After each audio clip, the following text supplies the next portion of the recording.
1, 2, 3. Rustig. Welkom by nog 'n Storybeer storie. Luister lekker saam.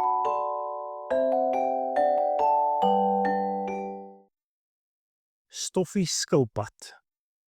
Stadig en langsaam stap Stoffie skilpad oor die droë vlaktes.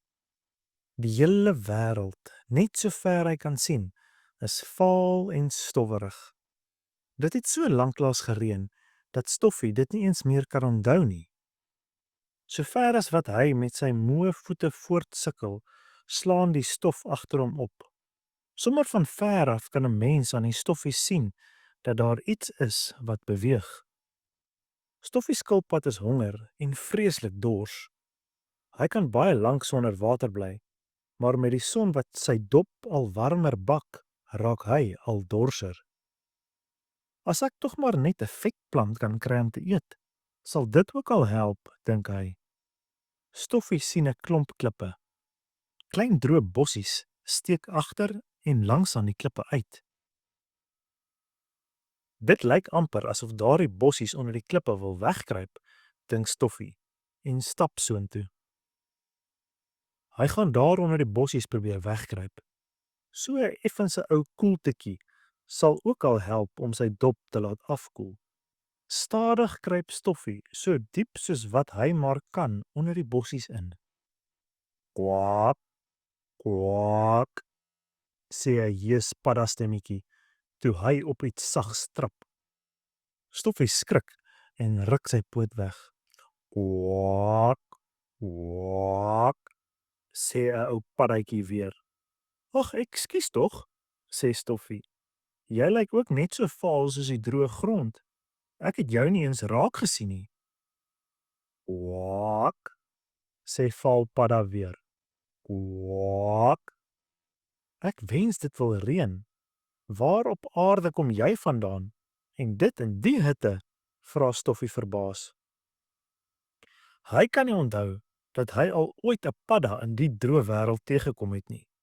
As dit gereën het, ja, maar nou, in die droogte en hitte, nooit. Ek wag op reën, sê die valpadda. My paddamaats het diep onder die grond ingekruip. Hulle bly daar totdat dit reën. As dit eers gereën het, kruip almal weer uit. Stoffie dink dis darm 'n slim plan om diep onder die grond in te kruip terwyl hulle op reën wag, maar hy, Stoffie skilpad, sal dit darm nie doen nie.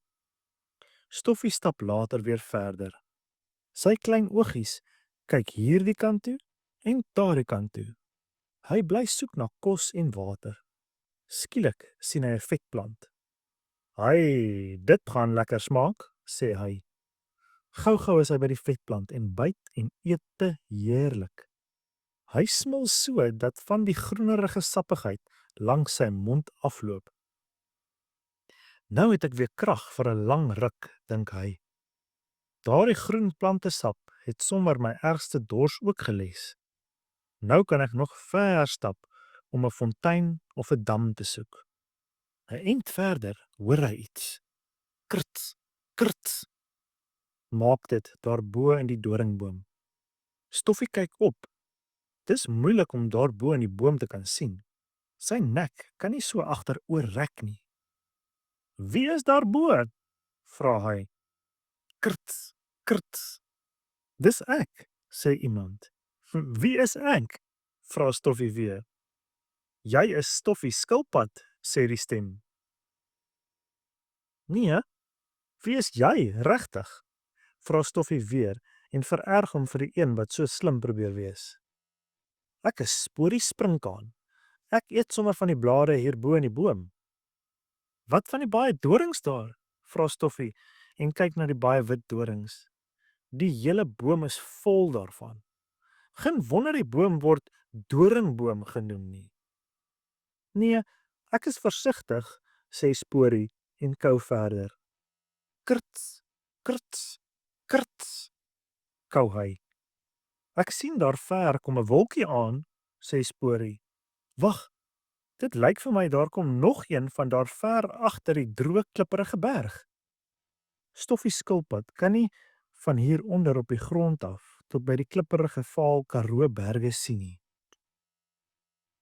So 'n paar wolke sal darm 'n bietjie koelte maak, sê Sporie weer en vlieg skielik met 'n krap geluid verder. Hy soek ook maar altyd na beter kos. Die Sporie kan darm raas as hy met sy lang agterpote so teen sy harde vlerke krap, sê Stoffie sommer so vir homself. Ek verwonder my altyd dat hy nie met daardie rasperpote van hom sy vlerke stikkend krap nie. Toe Stoffie skilpad weer so eentjie verder geloop het, voel hy 'n ligte, warm wind wat kort die stof opwaai en rondom Talie laat warrel. Hierdie warrelwind bring iets, dink hy. Dalk bring dit nog reën. Stoffie sien nou ook wat daar ver van die berg se kant af al meer en meer wolke begin naderkom. Hulle lyk donker en kort is daar 'n blink lig wanneer hulle mekaar raakstamp. Dis mos reënwolke, sê Stoffie. Net reënwolke kan so blink blits. Stoffie is so bly die reënwolke so vinnig naderkom dat sy hartjie sommer so kardoef klop. Hy rek sy nek lank uit om beter te kan sien. Die wolke kom vinniger en vinniger nader. Hulle dreun hard as hulle mekaar so hard raak gestamp het dat die blitse uitslaan. Skielik val 'n paar groot druppels reën. Die Stoffie slaan op waar dit neergeplons het. Stoffie hou sy nek uitgestrek na bo en maak sy bekkie wyd oop. Heerlike koue reendruppels val in sy mond. Dis so lekker. Dit smaak eintlik soet. Toe skielik reën dit hard en aaneen. Stoffie kruip haastig onder teenoor 'n klip. Hy sal niks van die reën oorkom as dit op sy harde dop val nie. Maar daar loop met eens so baie waterstrome dat hy dalk kan wegspoel. Dit bruis en borrel en raas. Die water spoel die grond weg. Dit loop in bruin strome na die gronddam se kant toe. Waterplasse staan oral en toe die reën weer net so skielik ophou, ryk die hele wêreld vars en skoon. Haastig loop Stoffie na die gronddam se kant toe. Dit gaan maar sukkel en gly in die nat modder, maar daaraan steur Stoffie hom nie. Hy wil gaan kyk hoeveel water daar nou in die dam is. Net dis kan die groot dam in die wye waterpan staan ou Langbeen Reier. Doodstil, op sy een been staan hy. Kort pik hy af na iets in die water. Wat pik jy so? Vra Stoffie. Ek eet paddas, antwoord Reier. Paddas? Waarvandaan kom die paddas? Of het dit weer paddas gereën? Vra Stoffie weer nuuskierig. Maar toe onthou hy van die vaal paddatjie met die jeesstem. Hy het mos gesê dat al die paddas op die reën wag en dan sal uitkom van hulle skuilplekke onder die grond. Stoffie kry sommer groot lag vir homself. Hy het altyd gedink dat dit paddas uit die lug reën wanneer daar so baie paddas na 'n reënbuie is. Daar kan mos nie paddas uit die lug uit reën nie. Hoekom staan jy op net een been? Vra Stoffie vir die Reier. Ag, moenie so baie praat nie, sê Reier. Die paddas sal net skrik en wegspring. As jy moet weet, ek staan so stil op net een been sodat hulle kan dink dis sommer 'n riet of 'n stok en dan kom hulle tot hier by my. Stoffie voel jammer vir die paddas, maar hy weet dat elke dier of voël maar sy eie manier van kos kry het. As Reier nie van die paddas vang nie, sal daar later heeltemal te veel van hulle wees. Toe Stoffie by die dam kom, kyk hy in die water. 'n Lelike dier kyk vir hom van onder die water af. Stoffie skrik hom byna boeglam en ruk sy kop weg. Hy sit so 'n rukkie stil en loer, maar weer versigtig en nuuskierig na die lelike ding toe. Miskien het dit nou weggegaan of weggeswem, dink hy. Maar toe hy in die water kyk, sien hy weer die dier met die langerige nek en die klein koppie. Klein verbaasde oogies loer vir Stoffie.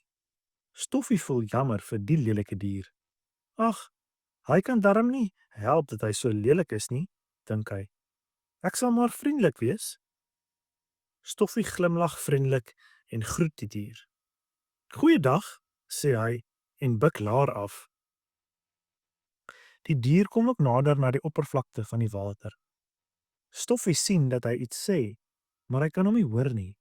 Die water keer seker die geluid van sy stem, dink hy. "Jy is seker bly oor die reën," sê Stoffie na 'n rukkie weer. Die diertjie sê ook iets terug, maar natuurlik kan Stoffie hom weer nie hoor nie.